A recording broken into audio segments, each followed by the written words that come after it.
안녕하세요. 서울대교육과 대학의학학교 교실 김도환입니다. 저는 의정사태가 의학교육에 어떠한 문제나 영향을 미쳤는지에 대해서 말씀을 드리고자 합니다. 혹시 딸깍, 요즘에 이런 표현 들어보셨나요? 워낙 AI가 기능이 좋아지다 보니까 그냥 딸깍, 클릭 몇 번이나 키보드 몇 번 치면은 원하는 결과가 나온다라는 거죠. 그래서 이런 거 물어보면은 사실 금방 길고 긴 보고서를 만들어 줍니다. 의정사태가 의학교육에 미친 영향이 무엇인지 심층적으로 조사해줘. 라고 하면은 굉장히 길게 만들어주고 나눠드린 자료에도 제가 정말 5분도 안 돼서 만든 자료가 있습니다.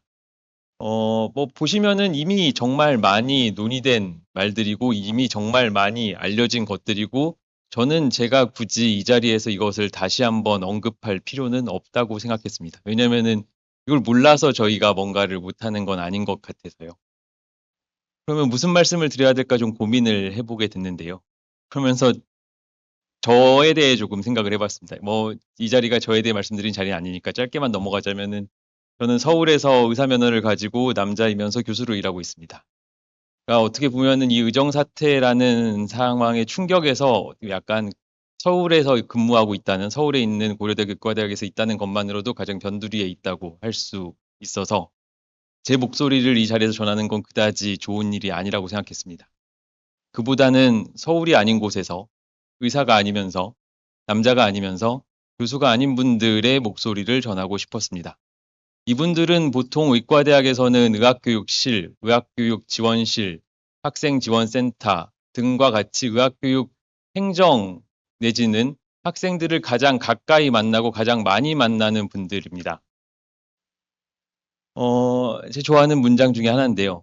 무언가를 바라보는 모든 방식은 무언가를 보지 않는 방식이다. 라는 것이고, 저는 제가 무언가를 보는 방식과 제가 서 있는 곳에서 볼 수 있는 것들이 있지만, 그것 때문에 제가 보지 못하는 것들이 정말 많다고 생각했고, 이 자리에서 특히나 서울에 있는 증원이 되지 않은 의과대학에 근무한 사람으로서, 제가 보지 못한 것들을 조금 더 전해드리고 싶었습니다. 그분들은 네, 말씀드린 것처럼 보통 의과대학에서는 의학교육실, 의학교육지원실, 의학교육본부, 의학교육 땡땡 그런 종류의 행정실 내지는 학생과 만나는 학생과 관련된 업무를 가장 많이 하는 곳에서 근무하고 있는 분들이고요. 비유하자면 이렇게 얘기할 수 있습니다. 교육이 흔히 강의실에서 교수와 학생이 있는 이루어지는 곳이라고 생각하지만 사실 그 뒤편에서 무대가 그 교육이라는 강의실이라는 무대가 혹은 병원 임상실습이라는 무대가 제대로 이루어지기 위해서 매일같이 행정 업무를 하고 있는 분들이 있습니다. 많은 연구들의 수많은 공저자들이 있고 그 공저자와 같은 분들입니다.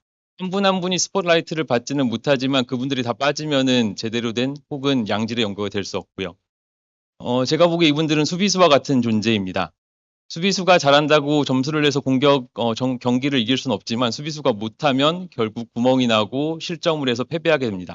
그러니까 이분들이 잘하는 건 눈에 띄지 않지만 조금만 실수를 하면은 굉장히 많은 불만과 민원과 심지어 교수와 학생 양측으로부터의 어떤 의견 내지는 어, 밀려드는 여러 민원들을 해결해야만 하는 위치에 있는 분들입니다. 그래서 제가 말씀드릴 것들은 그럼에도 불구하고 이분들의 목소리라든가 이분들의 역할에 비해서 잘 조명되어 오지 않았고 이분들의 목소리는 들리지 않았기 때문에 이분들로부터 의견을 좀 받아보았습니다. 개인적으로 접촉할 수 있고 좀 친하게 얘기를 들을 수 있는 헤아려 보니까 한 20개 의대쯤 되더라고요. 한 20개 의과대학, 그리고 당연히 지방과 서울 국립과 사립, 증원된 대학, 안 된 대학에 계시는 어, 의학교육과 관련된 교수, 연구 강사, 직원 분들의 의견들을 모아서 이제 말씀드리고자 합니다. 발표 자체가 사실 굉장한 정보가 있다거나 통계가 있다거나 그러진 않습니다. 이미 자료를 보셨으면 아시겠지만 그냥 그럼에도 불구하고 이분들이 1년 반 그리고 사실 지금도 이어지고 있죠. 그 시간 동안 이 교육이라는 시스템을 유지시키기 위해서 어떠한 일들을 겪었으며 어떠한 것들을 느끼셨고 이분들이 제대로 이 자리를 지키지 못했을 때 과연 괜찮을 것인가 한 번쯤 귀 기울여 주시는 한 20분 정도의 시간이 됐으면 좋겠습니다. 현장의 붕괴와 혼란, 크게 5가지 주제로 구분했고요. 첫 번째는 현장의 붕괴와 혼란입니다. 네. 붕괴라고 하면은 뭐 교육의 붕괴도 있지만 이분들은 교육을 지탱하기 위해서 개개인의 일상과 개인적 일정의 붕괴 그리고 개인의 한계는 고려되지 않는 반복되는 구조 속에서 어려움을 겪고 있었고요. 그 이유는 교육 현장이 끊임없이 불확실성 속에서 뭔가 돌아가야 됐기 때문이겠죠. 근데 그거를 결정하는 거는 개별 대학 단위였고 그 변화들 자체가 교육의 체계성과 연속성에 직접적으로 영향을 미치는 그리고 중단할 수도 없지만 정상적인 교육을 지속할 수도 없는 이런 상황이 반복되고 있었습니다. 그런 과중에 어떤 교수님들은 이제 시위를 나가셨고 시위를 나가시고는 다시 들어와서 학생을 위해서 문항을 출제하고 학생 면접을 보십니다. 이것을 보고 있는 혹은 이렇게든 어떻게든 이 교수님들을 참여시켜서 교육 업무에 동원하고 좀 모집해야 되는 교육 실무를 하는 분들의 어려움이 있었고요. 이 상황에서 의학교육은 집단 이익을 위한 협상 카드처럼 취급되었다라는 의견을 주신 분도 계십니다. 참고로 여기 있는 것들은 거의 다 제가 이제 서면으로 받은 워딩을 거의 그대로 옮겨 놓은 것입니다.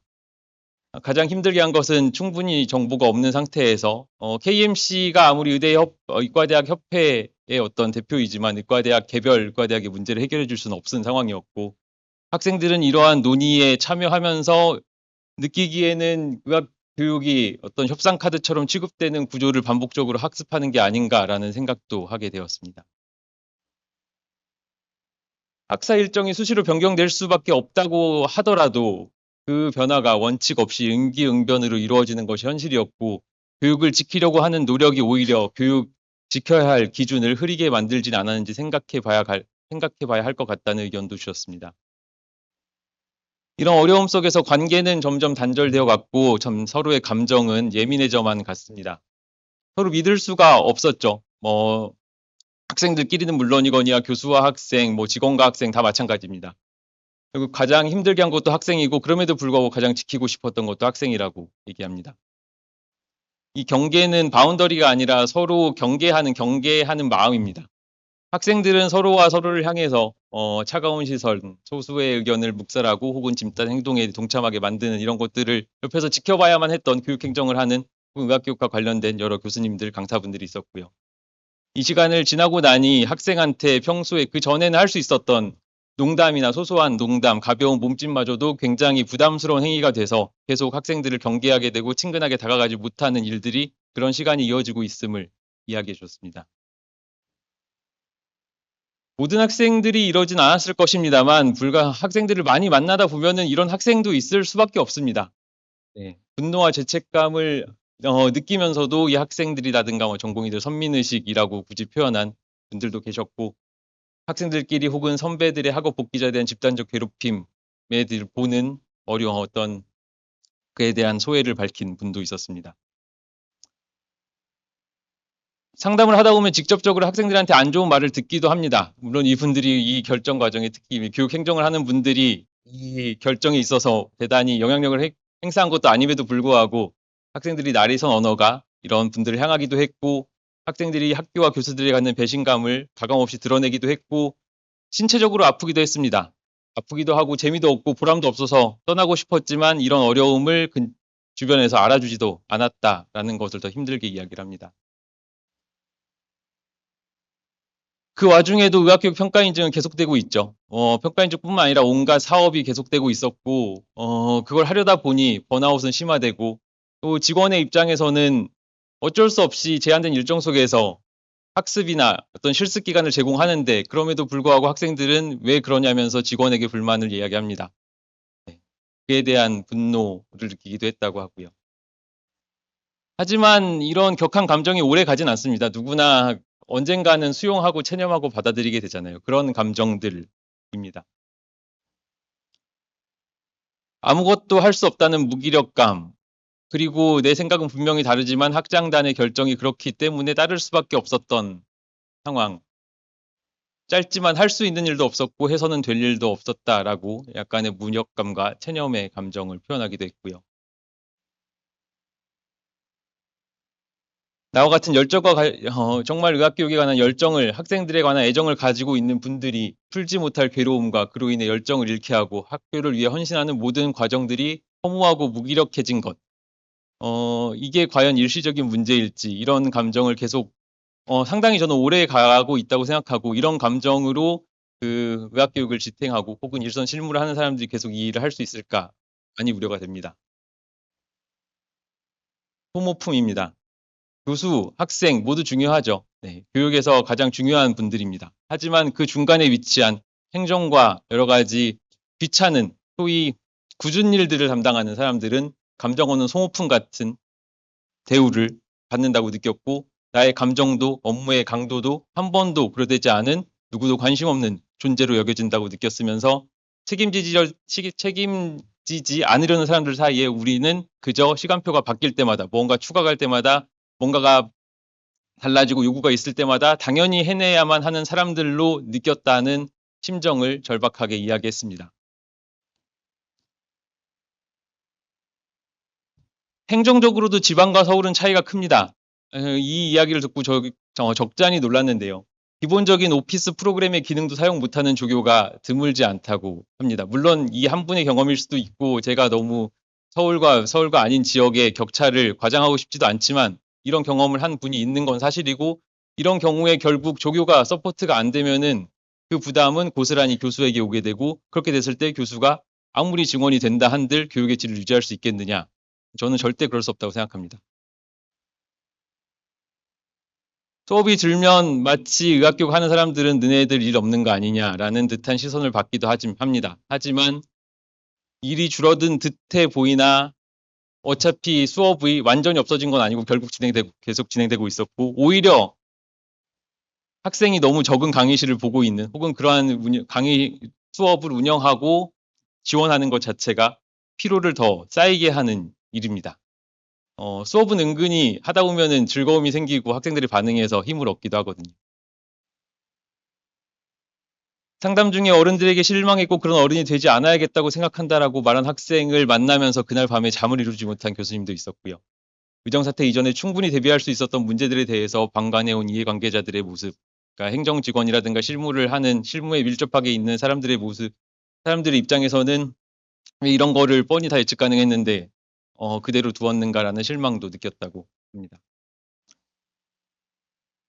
그럼에도 불구하고 수용을 하게 되죠. 언젠가는 학생이 돌아올 거라는 믿음으로 이 시기를 버텨냈고 의과대학 교육이 이 역시 감당해야 될 현실이라고 생각하면서 말하자면 꾸역꾸역 버텼던 거죠. 한편으론 포기하기도 했습니다. 학생들에 대해서도 포기한 측면이 있습니다. 학생들을 만나서 얘기를 하다 보면은 아무리 내가 무슨 말을 해도 먹히지 않는다. 학생들은 상당히 어쨌거나 굳건한 입장, 결속력이라고 좋게 말하면 그런 걸 유지하고 있었고, 그래서 그냥 있는 그대로 받아들이기도 하고 큰 기대를 하거나 충고든 뭐든 하던 것을 그만두었다. 근데 이게 과연 이때만 그만두게 되었을지, 아니면 앞으로도 무슨 말 한마디 한마디가 조심스러워서 혹시라도 뭔가 말 실수하거나 또 학생과 사이가 멀어질까 봐 두려워서 말을 하게 못하게 될지 생각해 보리죠. 결국 말을 하지 않습니다. 응원하고 지지하면서도 문제점을 느끼는 것도 사실이지만 그걸 지적하기도 어렵고 말하는 게 들리기도 만무하다고 생각을 하게 되었고 그러다 보니 지금 이 사태가 마치 끝난 것처럼 학생들이 복귀해 있지만 우리는 학교에서 이 이야기를 하지 않습니다. 마치 아무 일도 없었던 것처럼 그냥 수업을 돌리고 그냥 마치 괜찮은 것처럼 지냅니다. 그렇지만 교육은 했었어야만 했고 하려다 보니 참 양가 감정이 들죠. 학생들에 대해서 이제 실망하기도 했지만 그렇다고 이분들이 학생들을 이해 못하는 것도 아니고 다 이해합니다. 이해한다는 그 양가 감정을 심하게 겪으면서 그렇지만 그렇게 이해하기 때문에 내가 학생들을 위해서 노력하고 있는데 또 학생들은 또 그렇지 앞에서 잠깐 말씀드린 것처럼 뭔가 시간표가 왜 이런가, 내가 가지고 있는 교육 환경이 왜 이런가. 이게 학생과 직원의 문제입니까? 사실 교육 환경의 문제인데 이 갈등이 어떻게 보면은 직원과 학생의 갈등으로 나타나고 그런 어려움을 겪고 있는 겁니다. 어쩔 수 없이 타협하게 되었죠. 뭐 안 하고 방도가 있습니까? 어떻게 하면 더 잘 배울 수 있을까를 고민했던 과거에서 지금은 수업 운영할 수나 있나? 하기만 하면 어쨌거나 그 수업 1시간, 2시간은 넘기니까. 어떻게든 조별 활동이든 토론이든 해보려고 팀 구성을 2배로 늘려서라도 해봤지만 당연히 어렵고 피드백도 제대로 못 주고 학생한테 미안했지만 뭐 어쩌겠냐는 겁니다. 내 소원만 이런 게 아닌데. 그래도 이렇게 하려고 했던 이유는 그래도 이분들은 교육계 그래도 이 교육이 본업이기 때문에 교육 잘하고 하든 교육과 관련된 무슨 업무를 하는 분이라고 하든 의학교육의 질을 우선적으로 고려한 판단이었고 그리고 내 이러한 결정 하나하나가 학생들의 경험과 교육의 질에 영향을 미친다는 큰 부담을 가지고 이러한 책임감으로 버텨냈었습니다. 가능한 학생들이 그래도 이 상황에서라도 온전한 형태의 교육을 경험할 수 있는 조건을 주고 싶었고 그냥 포기해 버리기보다는 이게 중단되거나 왜곡되는 것보다는 그래도 어떻게든 돌아가게 하는 게 학생들에게 낫겠다는 생각을 가지고 버텼다고 이야기를 합니다. 그럼에도 불구하고 글쎄요, 이건 이제 일반인들의 관점에 더 가까울까요? 그렇지만 이제 학생들이 선택한 게 있는데 그것이 이제 감수해야 할 불이익을 받지 않았다. 혹은 충분히 그에 대한 무조건적인 품어주기를 통해서 이제 행위의 대가가 따른다는 기초적인 질서를 가르치지 못한 것 같다. 이것도 어떻게 보면은 그러니까 저희가 지금 뭔가 교육을 이야기하지만 임상지식, 기초지식 이런 교육에 집중을 맞추고 있지 이 사태에 대해 아까 말하지 않고 있다는 것처럼 충분히 그 학생을 꼭 질책하고 뭐 책임을 지운다는 의미가 아니라 그에 대해서 충분히 성찰하고 있지 못하는 거 아닌가 생각하게 됩니다. 네. 뭐 일부 의대 상황인지는 모르겠습니다만 의대생들은 복학 이후에도 학기 축소, 국시, 응시, 기회 추가 부여 등 규정에도 없는 단서 조항을 계속 만들어가며 요구하고 현재도 지속되고 있다라는 경험을 공유해 주기도 하고요. 그런데 이런 요구들을 사실 엄격히 잘라내긴 쉽지 않죠. 네. 학생들 탓이 아닌 건 모두가 다 알거든요. 물론 학생들이 다 자발적인 휴학을 한 건 사실입니다만 네, 그러다 보니 최종 결정 시에는 평소에 존경하고 합리적인 의사결정을 내리는 리더라고 생각했던 분들이 집단의 의견에 반하기 어려운 부분에 광식으로 결정을 하는 것 같기도 하다라는 이야기를 합니다. 그렇지만 어쨌거나 교육은 네, 포기할 수는 없는 거죠. 포기할 수 없는 부분이 없는 부분이 있고 그래서 이 일을 겪으면서 배운 것을 한번 돌아보면 이렇게 볼 수 있습니다. 교육한다고 하면은 강의실이 있고 시설이 있고 뭐 카데바가 있고 학생들이 쓸 수 있는 기기가 있고 공간이 있고 네, 그런 걸 생각하지만 교수가 있고 학생이 있고 하지만 그런 눈에 보이는 것들 외에 얼마나 많은 관계와 신뢰 위에 교육이 서 있는지 그리고 이 위기 속에서 의학교육을 담당하는 교수와 직원의 역할이 얼마나 정서적으로도 큰 부담을 동반하는지 분명하게 인식하게 만든 시간이었다라고 이야기하시고요. 교육이라고 하면 지식적으로 배우는 걸 생각할지 모르겠지만 더 큰 교육은 교수와 학생의 관계 그리고 대학이 학생을 어떻게 대하는가 기관이 학생을 어떻게 대하는가 정부가 학생을 어떻게 대하는가 그들이 학생을 대하는 태도가 결국 더 큰 교육이 아닐까 라고 생각합니다. 그게 바뀌면 학생들의 필수리에 대한 관점도 바뀌겠죠. 교육이 유지되긴 했지만 그 과정에서 이 실무 교육을 지탱했던 사람들이 겪었던 정서적인 신체적인 소진은 기록되거나 공유되고 있지 못하고 있고요. 사실 거의 다뤄지고 있지 않는 것 같습니다.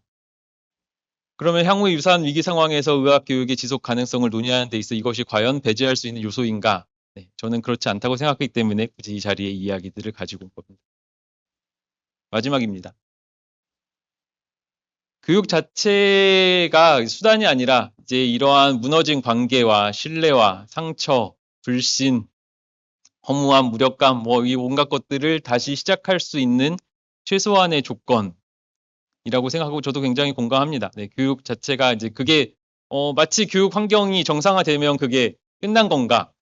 그게 아니라고 보는 거죠. 네, 교육이 정상화되는 거는 그저 이후에 진행되어야 할, 꼭 있어야 할 것들을 하기 위한 전제 조건일 뿐이고요. 다시 다음번에는 조금 더 다른 선택을 하지 않을까라는 생각을 가지고 있다라는 의견을 주신 분도 계셨습니다. 스텝 없는 무대를 상상하실 수 있을까요? 그럼 무대가 제대로 돌아갈까요? 혹시 공저자, 물론 저자가 한 명인 연구나 논문도 있죠. 하지만 공저자 없는 논문, 연구를 해보신 분이라면은 웬만한 퀄리티 이상으로 불가능하다는 것을 다 아실 겁니다. 수비수 없는 시합 어떻게 될까요? 올해 월드컵 있는데 수비수 다 빼고 한번 해볼까요? 네. 이러한 거를 지금 이런 상태가 될 위기에 있고 어쩌면 이미 이러한 상태에 가깝게 있는지도 모르겠습니다. 여기다가 정원이 한 번 더 요동치게 되거나 또 증원이 되면 이게 과연 이런 무대와 용부와 시합이 멀쩡히 돌아갈 수 있을까 우려하지 않을 수 없고요. 다만 저는 이러한 상황을 제 목소리나 제 경험으로는 전달할 수 없었기 때문에 이분들의 목소리와 경험을 빌어서 여러분들에게 조금 다른 측면을 이 자리에서 보여드리고 싶었습니다. 네, 경청해 주셔서 감사합니다. 마치도록 하겠습니다.